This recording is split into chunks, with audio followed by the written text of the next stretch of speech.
Hello, everyone, and welcome back to the Man United Agenda. We're here to preview Manchester United versus Everton in the FA Cup game. Thank you for watching.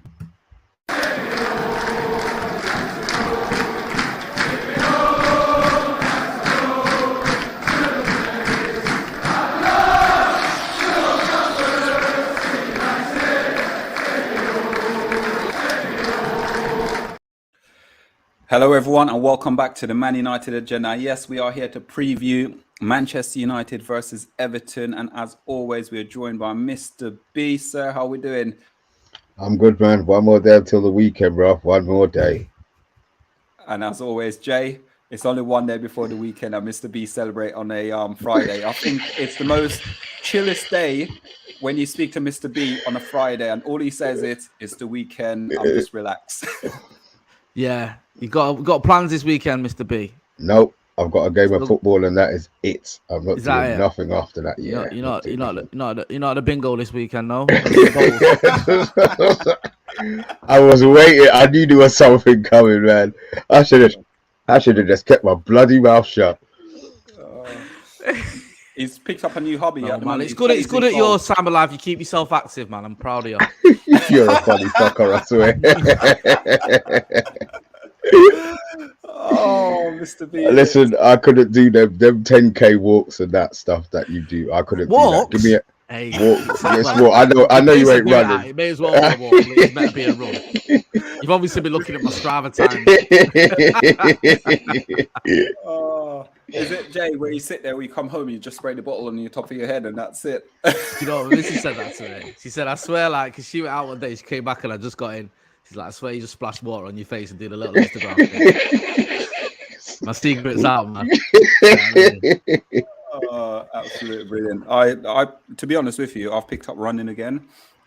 And I went out yesterday. Yeah, I went out yesterday. And you know, when you first started, Jay, sort of, I don't know if you're like me, I'm good at running, but I hate running. Yeah.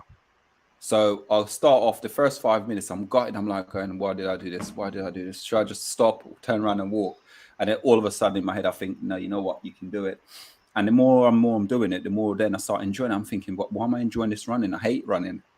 But it's good. Once you finish it, though, it's such a great feeling. Mr. B, you should try it. No, it's all right. Yeah, definitely. I find it quite therapeutic. Yeah. Just a bit of chill. An hour, just ignore my phone. Do you know what I mean? Hour? Leisurely. Yeah, well, this is like it takes me to do 10K. It's roughly around an hour. I'm not gonna lie. Do you know what I mean? So yeah, I used to do 5K and try and do that fast. Now I do 10K and just go at my own pace. So do you know what I mean? It's all good. Jesus Christ. Yeah, it is. You know what it is? I'm gonna Mr. B, at some point when you're ready, we'll go around Stockley Park. We go around that way. Yeah. Where? Stockley Park. If I'm in my car with my stereo playing, I'll go with you. If not, bruv, you got no chance. Oh, absolutely brilliant. But guys, 22 in the chat. If you're new to the channel, please give us a like and subscribe. Mr. B apparently has got some special lenses in tonight, so he's going to be the one who's going to be taking over and control of the job that OMONDI does so professionally, so great as always. But I was looking for a sponsorship, but I can't see the sponsorship, so I'll just shout them out. It's GMS, is it GMS Global Mapping Survey, and link is in the description as well. So we don't have to go too far with them. But we are here to preview the game against Everton Manchester United versus Everton. And Jay, at the moment, it seems like Manchester United is coming under the radar. No one's noticing us. No one's really picking us up at all. I don't even want to really talk about the FA Cup because Mr. B showed me the light the other day, and at the moment I'm on cloud 9 because he showed me the light about something. But do you think we could actually potentially have a title charge? Or is it? What do you mean, Mr. You can't just say that. Mr. B showed me the light about something. Mr. B will come. No. Mr. B will come back and we'll come to Mr. B about it. Mr. B, actually, you know what? Go on, and then Jay can take it away. Go on, Mr. B. You're so chest down everything. All it was up to something. You no, it wasn't up to nothing. I don't know. I don't know if it was the drink, although it was quite early in the day, so maybe it wasn't the drink. But yeah, I just see something big coming this season. I said at the beginning of the season. Don't you say it. Right, well, I shut my... See, I told you. I'm I'm not allowed to say it. I won't. Listen, Okay. All right. I'll shut it. I'm looking at you, Mr. B. I'm looking at you. I'll shut it. I'm not saying it. That's right, a father-son psychic thing we just had there. A little to ourselves where we didn't say it out loud, but we said what we knew what we're thinking, and we said it to each other psychically. But I am not vocalizing that. Perfect. That'll do. That'll do. You know what I mean? That'll do. That'll People do. start digging out clips from a couple of years ago. Oh, brilliant. Was it around Christmas time? 2020, was it? 2021. Do you know what I mean? So I'm not saying it. Oh God. You know what it is though? We did a show yesterday. I'm not saying it. And I felt like saying it, Jay, but I didn't want to. No, I didn't want there's someone whenever I'm on the channel, whenever I'm on Straight for Paddock, someone keeps whispering it in the microphone. I don't know who it is. Mr. B in it on the little bzzz. Every time Joe someone's talking, there's someone on the microphone just whispering. Don't know who that is though. Definitely not me. I wouldn't be that naive. Yeah. So Jay, again, you're saying about Mr. B, obviously just don't say anything. But from where we were to where we are now, isn't that such a good feeling to know sort of like we're building something again for the future as well? And Ten Hag is doing such a fantastic job right now that we don't sort of like look at the negative side of it where we used to like the last couple of seasons. All of a sudden, everything's so much positivity around Old Trafford, even though with all the situation, the selling of the club and what's going on, the amount of positivity around Old Trafford at the moment. Well, I think that adds to it. I think the fact that the club is for sale finally after 17 years of the Glazers adds to the positivity. But, you know, you say you focus on the positive sides. And I know what you mean, but what negative sides are there at the minute? You know, if you didn't want to focus on the negative, if you wanted to say you was Eric Ten Hag's biggest hater, what could you criticize him for at the minute? Nothing. His team selection is spot on. He's winning matches with it. I've seen people before the game the other day going, starting Donny van der Beek, oh, you know, no Varane, no Martinez, no this, no that. We won comfortably, 3-0. Wolves, he drops Marcus Rashford because he's late for a meeting. What happens? Marcus Rashford comes off the bench, scores, we win 1-0. Marcus Rashford holds his hands up and says he was right to drop me. The manager's just getting the decisions right. He's getting the best out of the players. He's getting his teams right, his tactics right, and he's getting the results. Now, listen, I understand that, you know, if you look at the run of fixtures we've had just before the World Cup, Fulham, and afterwards, you know, Burnley, Forest, Wolves, Bournemouth, I expect us to win those games. I understand that. But let's not forget, this season, we've seen it throughout the league. Teams dropping points, teams at the top of the table dropping points to teams below him. We've seen it at Manchester United so many times. How many times over the last few years have we had an easy fixture and we've dropped points? And he's making it look easy. He's not. What I like about him as well is it's not all been plain sailing. After the Bournemouth game, he said, "I'm happy, but there was a few faults there. There's a few things we can improve on." So he's not just going, "Yeah, we're perfect." He knows there's a long way to go. But I can't find fault with Eric Ten Hag. I'm struggling not to get too giddy, because I think this guy is a real one. I really do. I think he knows how to handle the players. His tactics are spot on. His signings are great. And I like the way he carries himself as well. And I think, you know, there's a reason he was wanted and he was a manager that was on the up. Unlike some of our other managers who've come into United on the decline. You know, Jose, I liked him, but he got sacked from Chelsea. Ollie had been sacked from Cardiff. Louis van Gaal was 20 years past his sell-by date. David Moyes hadn't won a bowl of soup. You look at it tonight. You look at Eric Ten Hag. Well, my friend Webby always says that. I don't know why I've started using it. You look at Eric Ten Hag, he's come in, you know, won title after title at Ajax. And before he got to Ajax, he hadn't won a title in 4 years. So let's not just make it easy. That sound like it was easy. So listen, I love what he's doing. And my main problem now is I don't want to get too carried away. But no disrespect to Everton. I know we're going to focus on that. That's a game he expects us to win. The big test comes the week after the Charlton game, when you've got City and then you've got Arsenal. That's when you're going to find out just how good this team and this manager is right now. Mm-hmm. And Mr. B, with that as well, great point Jay made there as well regarding the decline of the manager. And do you know what? I think we do the show together quite a lot, Mr. B, and it's the aura he carried himself around when he first walked into Old Trafford. He met every single person, the canteen ladies. even sort of like ground staff. He went around and met every single person who works for Manchester United. And that is probably the foundation of understanding and knowing. And like what Jay said with the Rashford thing, I know you love Rashford, but he dealt with the situation in-house. Rashford then, he didn't have to say whether or not Rashford was late for training or not. Rashford then stated he was late for training. So again, what Jay's saying, do you think that's right, what you're saying there as well? Yeah, I do. And just like Sad Sacks got on here, best manager we've had since Fergie.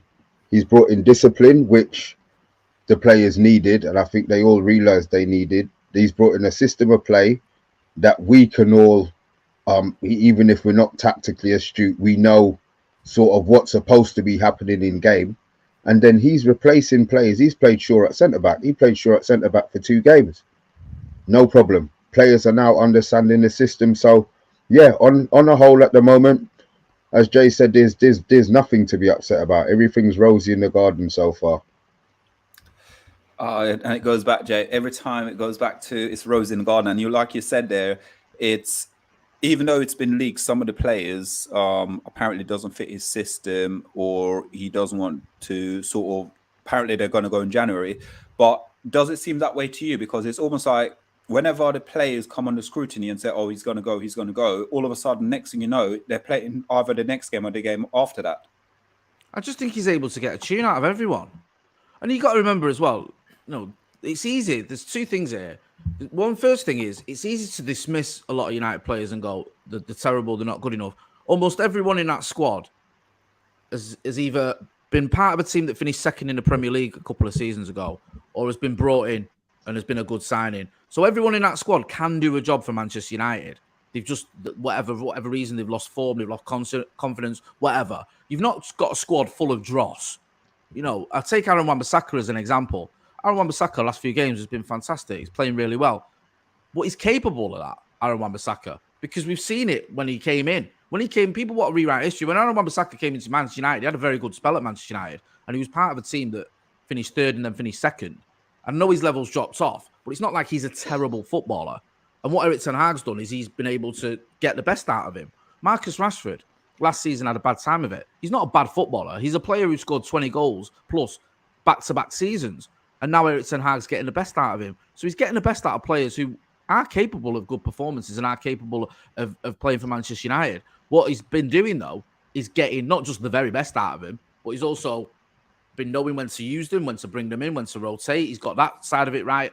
And he's also made some signings that have come in and absolutely smashed it. I mean, Casemiro, for me, is probably one of the best midfielders I've ever seen. And I don't say that lightly. He is.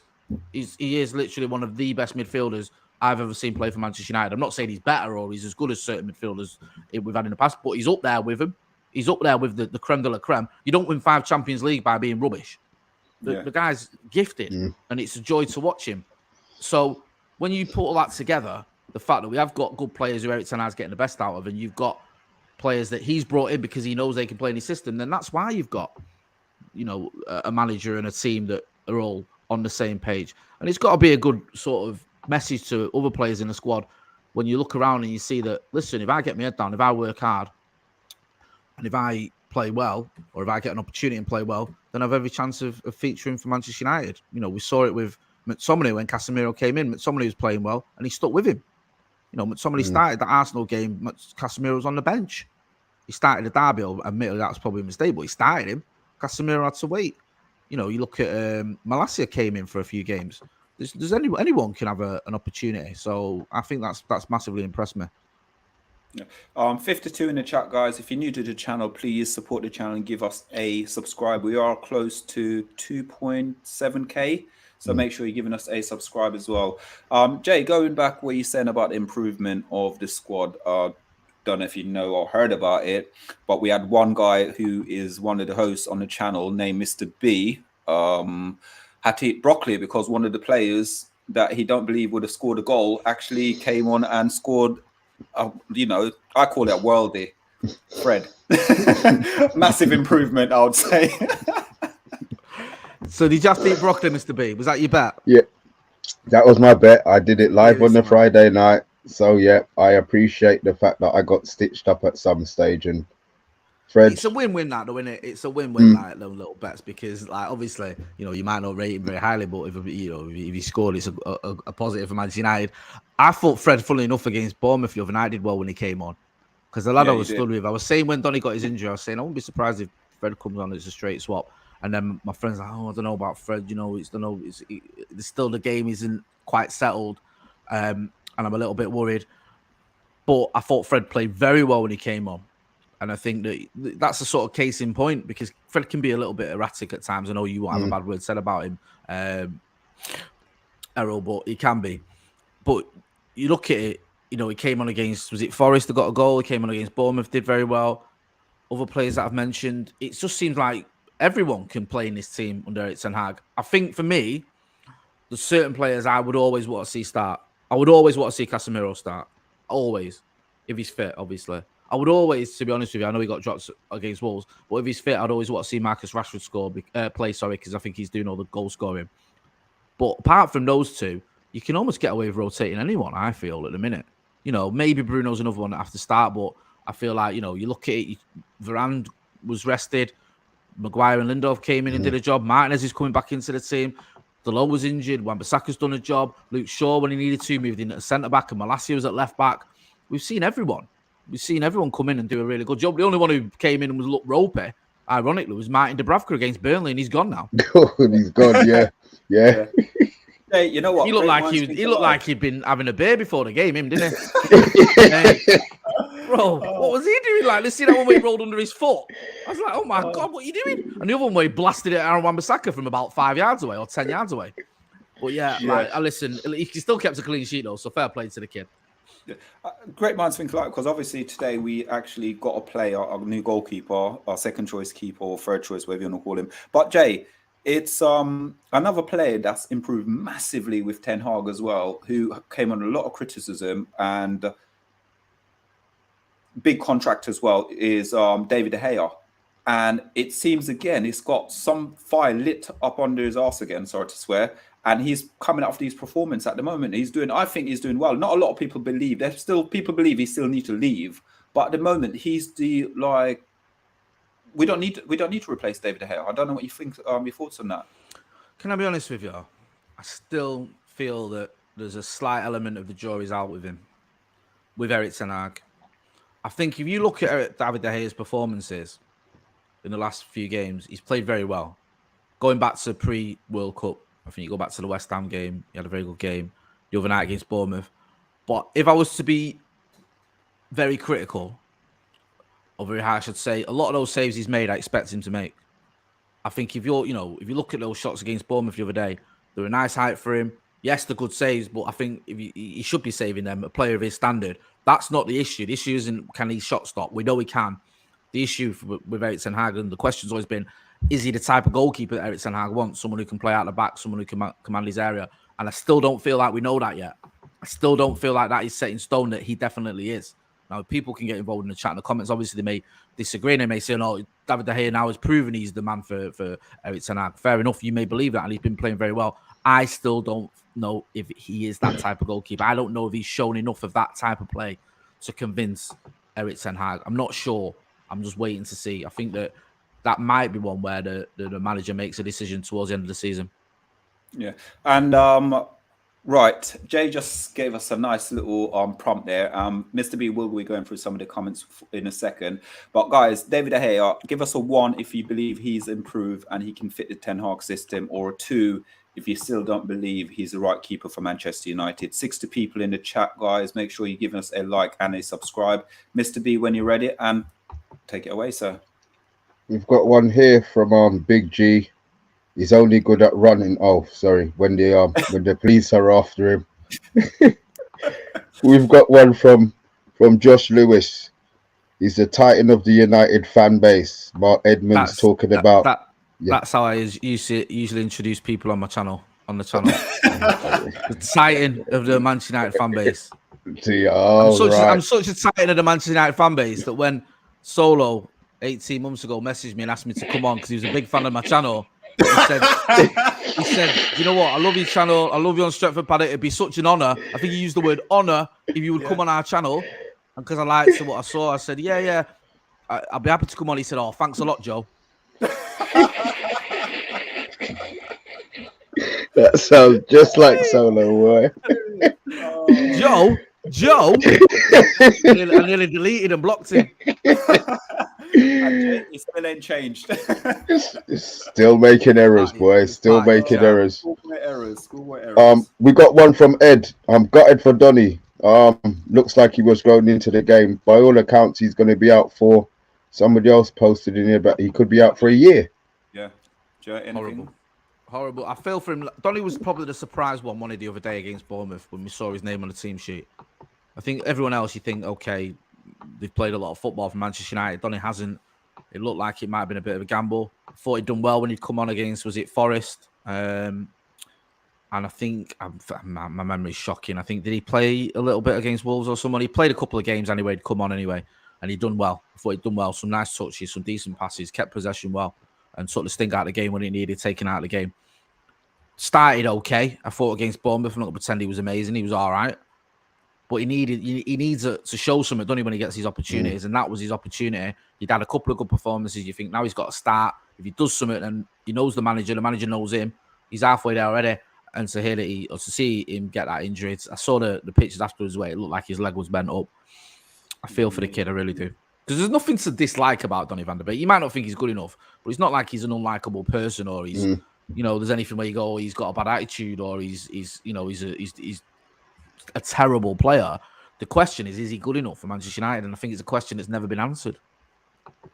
Right, yeah, 100%. Thank you. May never get answered. Now we got one from Sam James here.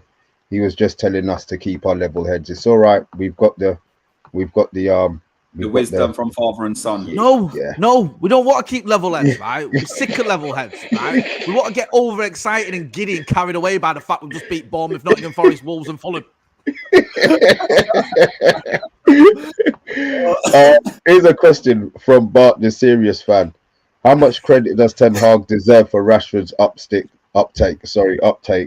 And how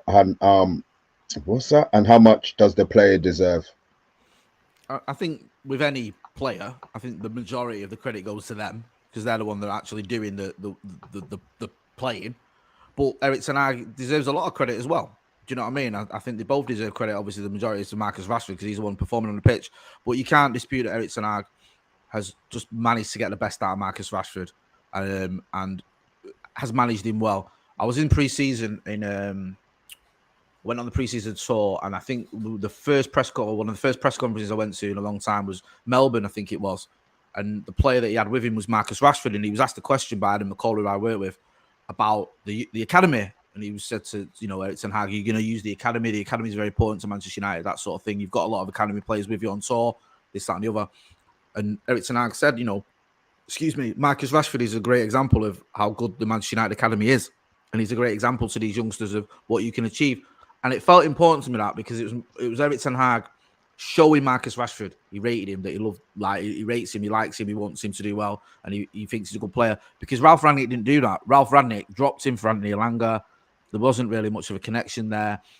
And it just felt like last season, Marcus Rashford's performances had just dropped massively. I think a little bit of that may have been the sort of hangover from the Euros when he was getting, quite a bit of abuse for missing a penalty, which was just, it was a joke that he was getting any abuse for missing a penalty. It happens, and I don't understand that, trolling players for missing a penalty. But this season, I think Marcus Rashford is playing as well as I've ever seen him play for Manchester United. And I say that as a big Marcus Rashford fan, but he's added things to his game. He's scoring headed goals. I saw him score one header in 5 years or 4 years, and he scored 2 in a week not long ago. You look at his strength that he's showing, shrugging players off. He's always got that skill. He's always had that finishing left foot, right foot, getting in the box for those poachers goals, not just the ones where he's running with the ball, but the one where he's just nipping in there for a little tap in. It's good to see, man, and long may it continue. Definitely. I got one. So before I got one here, I like this one from Rushmar now. Ten Hag isn't interested in engaging with people, only to be polite. He's fully focused on winning for Manchester United. He loves the minute details of the game, and that's the difference. Just on that, the fact that he's now taking over the reserves, I like the fact. I mean, I don't know how much hours he's got in the day and how much hours he sleeps, but the fact that he's taken he's taking over that now. He's not relying on somebody else giving him the information. He's actually seeing it firsthand. I think that's going to benefit the club long term as well. Yeah, I think it's the sort of almost like the Ajax model, isn't it? You know, the manager takes an interest in the academy, and the academy is always feeding into the first team. And with Manchester United, you know, we talk about our academy. We've got that proud record of 90 years or 80 years, whatever it is. We've always had an academy player in the squad. But it's no good if it's just lip service. It's no good if it's just putting a player in the squad for the sake of it. You want a manager that knows what these players are about, knows whether they're any good. And I'm all for that. And I know what you mean, Mr. B. You know, how many hours are there in a day? There's enough hours for managers to do that. Apparently, when Fergie was in charge, he was all over everything. He was like, he was like, basically, he was over the food they were eating. He was over whether they were going out having a drink. He was going over the academy. He was on the scouting system. He'd rock up at, you know, under 14 games and stuff. He was everywhere. And I think obviously football's changed now. You have more people involved in the squads and more in the backroom staff. But Erik ten Hag's a very hands-on manager, and I understand why he's doing that. And it's got to be refreshing as well for the players involved in that team. If you think, you know what, if I perform well at the under-23s or for the under-23s, I've got a manager here who's not only going to give me an opportunity, but will be watching me as well. Do you know what I mean? So it's like the opposite of Jose Mourinho, isn't it? He didn't really care what was going on in the academy. He just cared about the first team. Yeah. Thank you for that. Quick one. Ready, Mr. B? This was what we asked about David De Gea. So it's a 1. I forgot what was the one for. The one about him improving. Yeah, he's improved everybody. I'm going to give it a 1. Somebody's actually given 1.5. Ed, what do you mean? So you don't think he's improved him? You don't think he's improved his footwork, Ed? Yeah, but obviously Liverpool fans, so we don't expect anything better from. What's this? I'm confused. What's all these 1s and 2s? What's this mean? This was to do with De Gea. Has he improved 1 or 2? He hasn't improved. You should have just said yes or no, really, to be fair. But Solo always wants to confuse everybody. He always wants to confuse everybody. I do it in code. I do everything in code. Everything in code. There's a word for the affirmative, which is yes, right? And there's a word for the negative, which is no. Yeah. Thank you. Now, you can use those words if you ask a question like, is it, you know, is today Thursday? Yes. Is it Friday? No. Right? Why you decided to say 1 means yes and 2 means no? I have no idea whatsoever. It's like you've incorporated reverse algebra into the survey.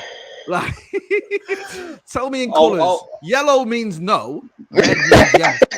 Listen, again, I would do that as well. I mean? It would be that as well. It will be that as well. You can't be doing this to me with this confusion. You know what I mean? Oh, like, sorry. We'll make sure we don't do it. This one here, quick one. Jay, on this one. Yeah. Do you think Liverpool can get top 4, or is it? Do I have to answer in numbers, or can I use words? You can use words. The number 7 means yes, and no. Do you think Liverpool can get top 4, or is it ours for the taking?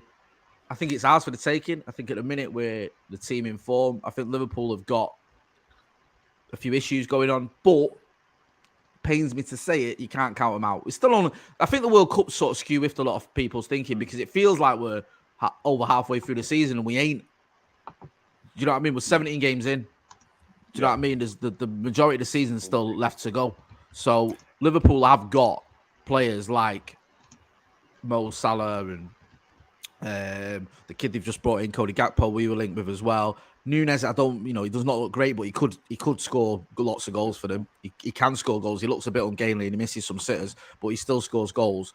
So they could end up getting a few results and getting back up there. And they've had a few results this season. So unfortunately, even though I'd love to come on here and just count them out, I don't think you can. And I don't think you should either. You can't be too complacent about this. Right. This one. Ed's just answered the question, to be fair. He's changed it to 1.5. He's improved a little bit, he says. Fair enough. Yeah. There was one more comment I wanted to just say here. Let's just remember, yes, we will do that. I can't see what your name is. Boomhauer. Ooh. That wasn't rude. So I should have done that in my head first in case it came out rude, but it's all right. It was fine. So on here, guys, We got at the moment 29 likes, 6-1 in the chat. So please give us a like and also remember to give us a subscribe. We are going to go to actually preview the game we're meant to be previewing, and that's Everton versus Manchester United. So Jay, quick one. Obviously, we're playing good football. Can you see sort of like a rotation for the game tomorrow? And also, do you think also Frank Lampard can turn it around at Everton as well?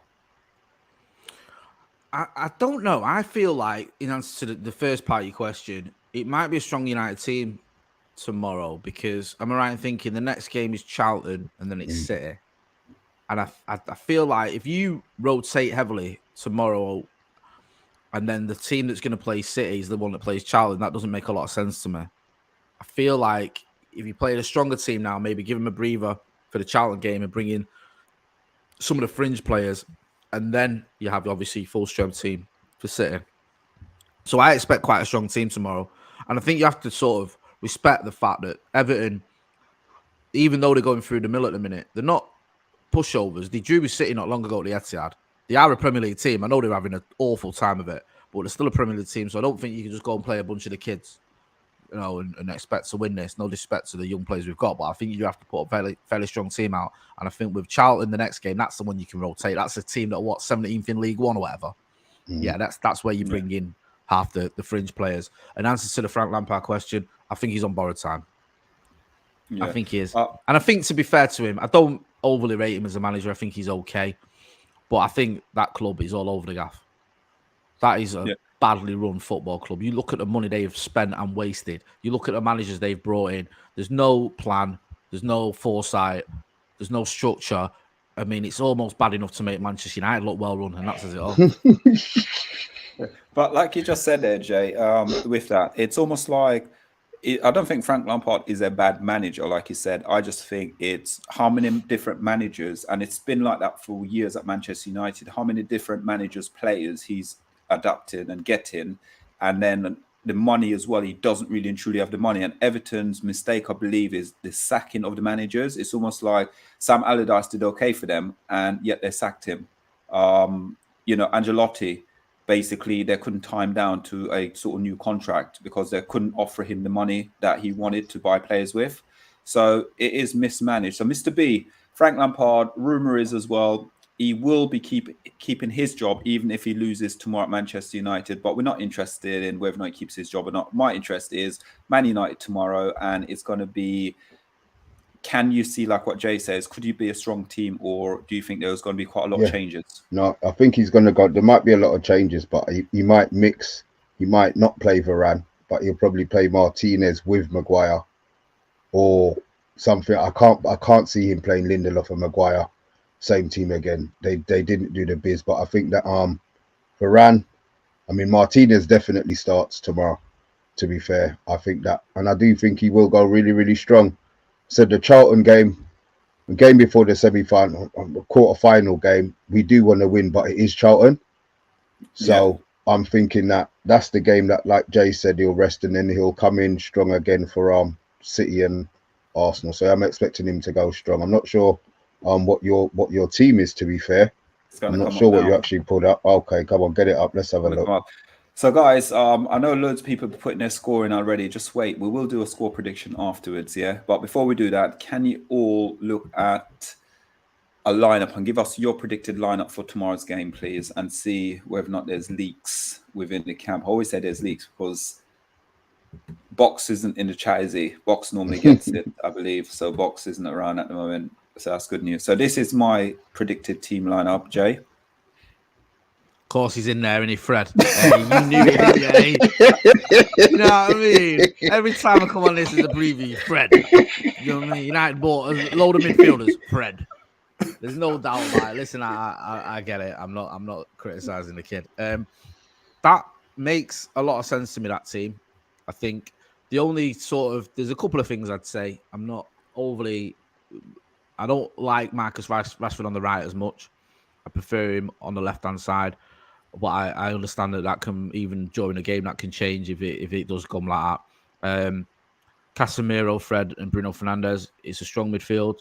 And I wouldn't mind seeing Eriksen rested. I think you've picked the same midfield that I picked on my predicted 11, because I think Eriksen looks a little bit knackered towards the end of a couple of games, and I think he might need a breather. Fred was full of beans and played well against Bournemouth, like I said, and obviously got his goal against Forest, so that makes sense.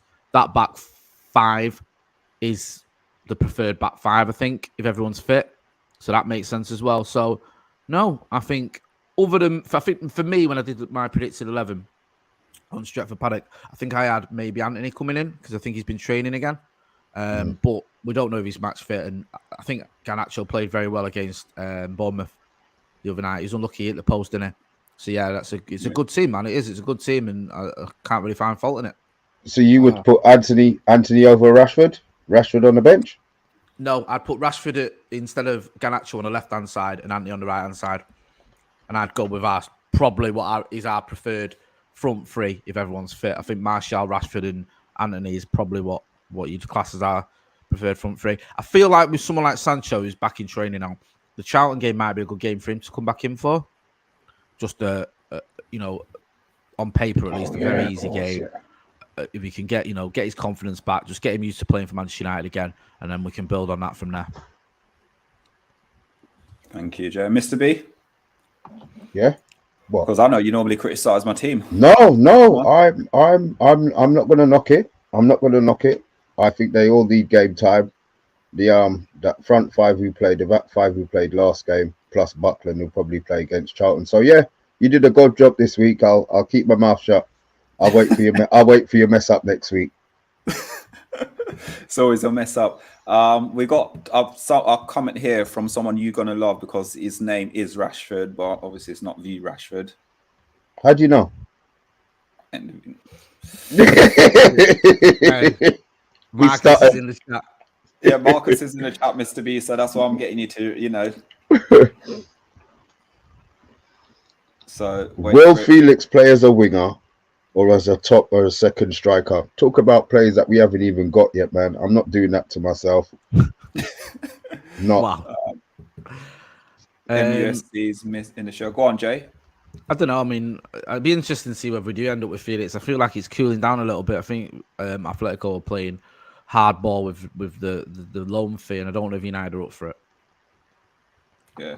Rashmana always comes with something great, but not sure about this one. Fred is underrated. We don't have any ball winners in the team, but we may well eventually. I don't know what Fred does, to be fair. I think Rashmana's on the wind up. He makes you eat broccoli, Mr. B. Yeah, exactly. My hatred for him goes even deeper now. Hatred, You can't do it. Can't hate it. Jim Edwards saying, wouldn't be surprised if he plays Rashford up top after Martial's performances. Tailed off a little bit, Anthony Martial, last few games. I don't know if it's games catching up with him because he didn't play a lot of football, did he? And then all of a sudden he's had, like, counting them friendlies, he's had like 6 games in 4 weeks or whatever. So maybe that is the case. I hope it is anyway. I hope it's nothing to, I think he picks up a bit of a knock as well against Bournemouth. I'm not sure what on there. So, yeah. It's always sort of the back of my mind with Martial. He does get injured quite a bit, and also his form can be erratic. Do you know what I mean? So whilst he has been quite good under Eric Ten Hag when he's played, I still feel like we need another option. So I'll be surprised if United didn't bring someone in January. Yeah, and this one, Mr. B. This one from Paddy Joyce. Yes, lads, been supporting United since the 70s. This is the worst I've ever seen it run. Disgusting. Good job, lads. I think he's saying that we're doing a good job, not them. Yeah, we're doing a good job, not the Glazers. Yeah, hopefully we won't have much longer to wait with the Glazers until they're gone. My God, we throw a big party, boy. Massive. So obviously, I don't know if we spoke to you, Joe, about the takeover and sort of prefer choice if you had it. But obviously, there's a lot of stuff coming out about. It seems like it's tailing off Jim Ratcliffe at the moment. Like it's 80. He's going to get the club. So would you have a preferred owner, or you're not fussed about it? I mean, Jim Ratcliffe seems like someone who knows the club, who does care about Manchester United, so he says anyway. And he did used to go to the games. I'm a little bit concerned that we might end up becoming like a sports washing club, just a front for a sovereign state, which I've criticised City and Newcastle about, and I wouldn't like to see that happen to Manchester United. But the problem is when you're such big figures being bandied about like 5 billion or whatever, you're not going to get, you know, a lovely, kind billionaire full of integrity with no skeletons in the closet who's, you know, never done anything wrong, who's going to come and buy Manchester United. That's just not going to happen. But that being said, you can have people that, you know, are okay who can buy the club rather than someone where you might go, that's a horrible, murderous regime or whatever. So, yeah, I think you just have to wait and see what happens.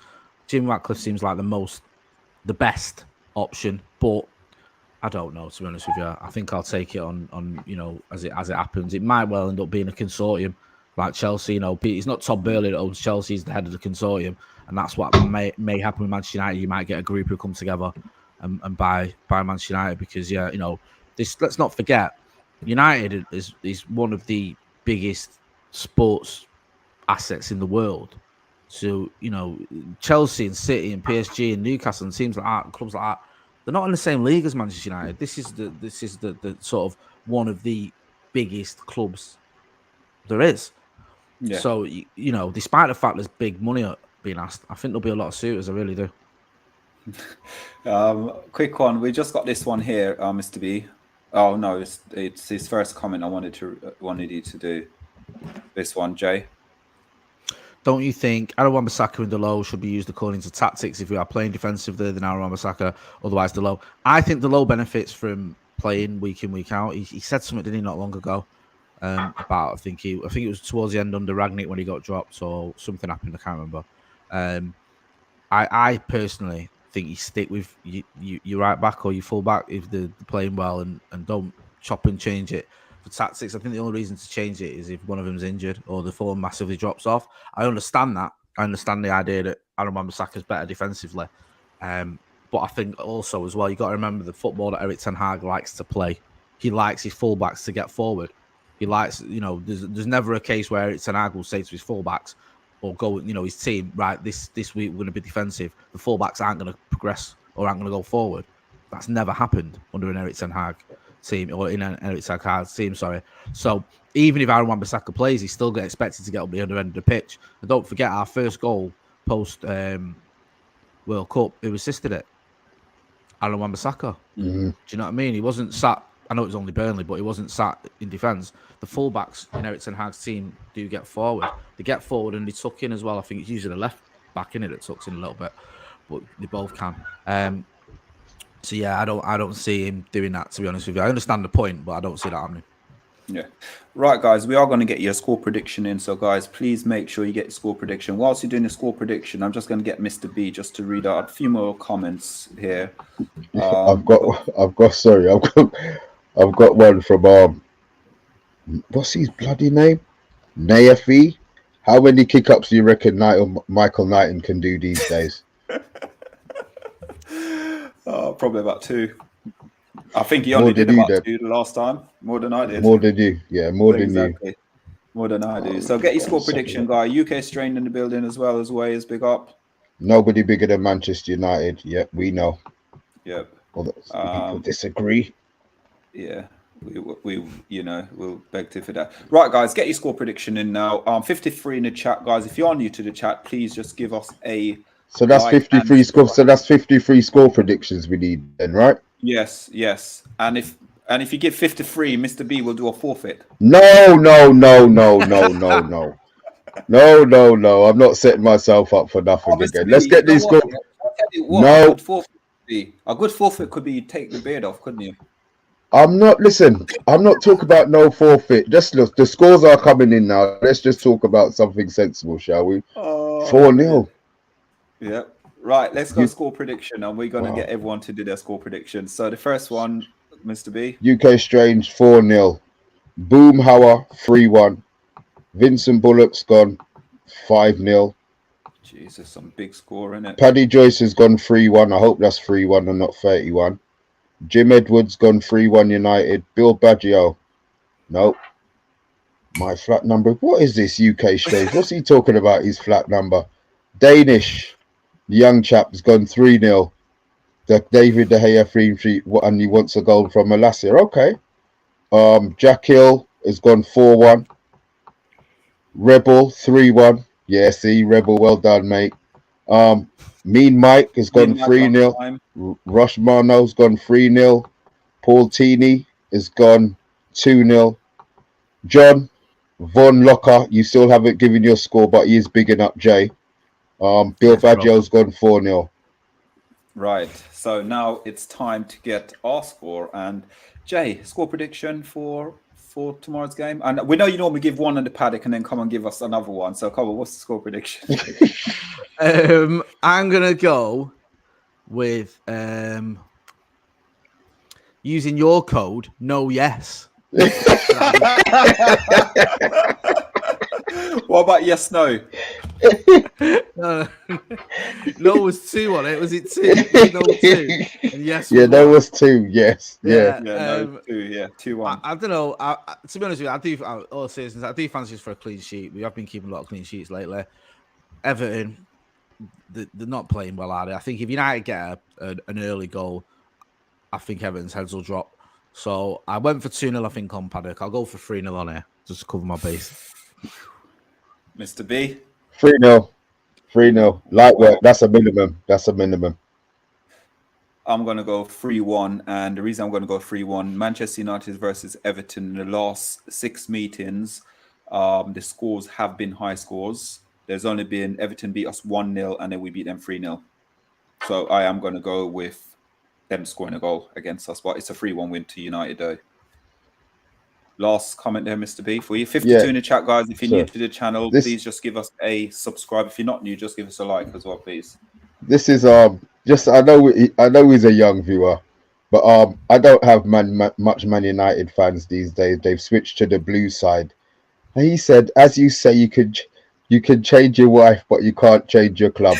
Now, at 11 years old, mate, the sense you are talking now. Well done. Well done.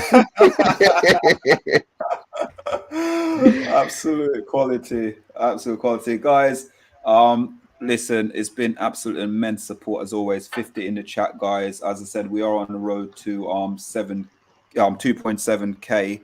At the moment, we are on 2.6, reaching. We're about 30 away. So make sure you give us some support and get us to that 2.7k subscribers. But as always, appreciate Jay jumping on as always. Love the support he gives us all the time. He's one of our own, and it's the father and dad relationship that keeps this channel going. Just quickly, it's Chelsea City now. Who do you want to win? What benefits United the most? What are you looking at here? Chelsea City. You know what? I'm going Chelsea win. Yeah, I'm going to go a Chelsea win, and then I won't go into my whole thing. But a Chelsea win. A Chelsea win. A Chelsea win. You know why you want Chelsea to win. You know why I want Chelsea to win. Yeah, I think Chelsea. I think we all want Chelsea to win here. We all do. But when City play Arsenal, we all know who we want to win that game, don't we? Yeah, look, we just keep. Owen Patterson's got a draw in here. Funny enough, he wants a draw. Bill Miles want Chelsea. Yeah, look, we'll just keep those maybes to ourselves for another 10 weeks, guys. 10 weeks, we come back on, and then we'll talk about all of the maybes. Yeah, maybes and the ones. What is it? The ones and twos. Sound like we're doing music thing now. Jay, as always, where can we all find you? Listen, you know where to find me on Stretford Paddock. Make sure these guys doing a great job. I love coming on this channel. It's always a good laugh. Great knowledge as well. So if you come over from Stretford Paddock, because I did do a community post, make sure you give these guys a subscribe. Let's get them to 3k subscribers by the end of the season. I think that's easily doable. So let's hit that subscribe button. As always, Jay, Mr. B with his swearing jar, that will come off the tips. But now, seriously, on a serious note, thank you so much, as always. Really appreciate you joining us as well, and we do appreciate every single person in the chat who's taken part. We do apologize we couldn't read through every single comments because there was quite a lot of comments. So, but everyone who's new to the channel, make sure you tune in to us, because we do the watch-alongs, we do a preview show, a reaction show, and we do transfer roundup and every other sort of anything to do with Manchester United, really. So, guys, from myself, Jay, and Mr. B, would like to say good night to you all, and I don't really care if it's a win, Chelsea win, or well, let's go for a Chelsea win, man. I'll just City, forget them. So come on, Chelsea. All right, guys, from us, good night.